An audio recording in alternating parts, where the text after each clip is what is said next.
Dzień dobry. Dzisiaj sobie porozmawiamy o szkole. Tak więc ten materiał chciałem szczególnie dedykować uczniom szkół gimnazjalnych. Ja do tej szkoły też kiedyś chodziłem i wiem, jakie panują wśród tego gatunku ludzi tendencje.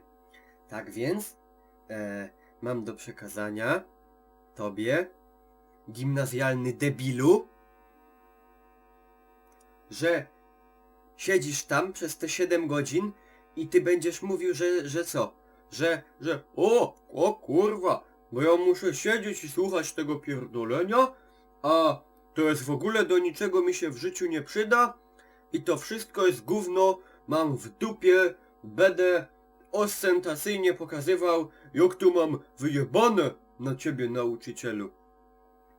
Głupku, zatem tłumaczę ci, ten człowiek, kobieta lub mężczyzna stoi tam nie, bo ma sadystyczną chęć męczenia ciebie, robaku, chociaż często może tak to wyglądać, ale to już jest inny temat, tylko stoi tam, żebyś miał wiedzę, żeby wpoić ci takie rzeczy, żebyś mógł w życiu robić dużo rzeczy, bo jak masz dużo wiedzy, to możesz robić dużo rzeczy. Nie masz wiedzy, nie możesz. Tak więc uszanuj to, doceń to błogosławieństwo i posłuchaj nauczyciela.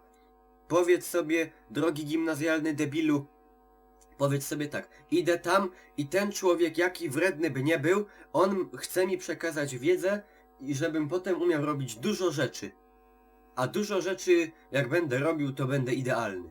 Prawie będę, czy nie będziesz, ale tak sobie mów. I tak ma być. Nie ma, że się opierdalasz. A teraz coś innego, bo tak. Moja mama wie, że ja bardzo lubię język angielski. I postanowiła kupić mi słownik. Kupiła mi słownik angielsko-polski. Owszem, przydał się, ja lubię sobie poczytać przed snem. To poszerza zasób słów. I spodziewałem się, że mama kupi mi drugi słownik. Tak, mam już 2 słowniki.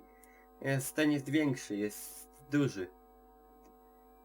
Mogę wam powiedzieć, że nawet zaskoczyłem się, kiedy mama kupiła mi książkę wprowadzającą po Wielkiej Brytanii. Tak, już się czuję, jakbym był w Anglii.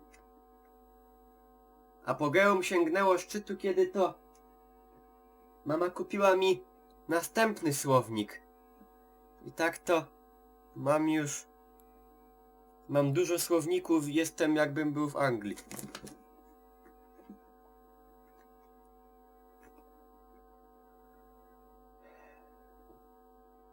Nauka.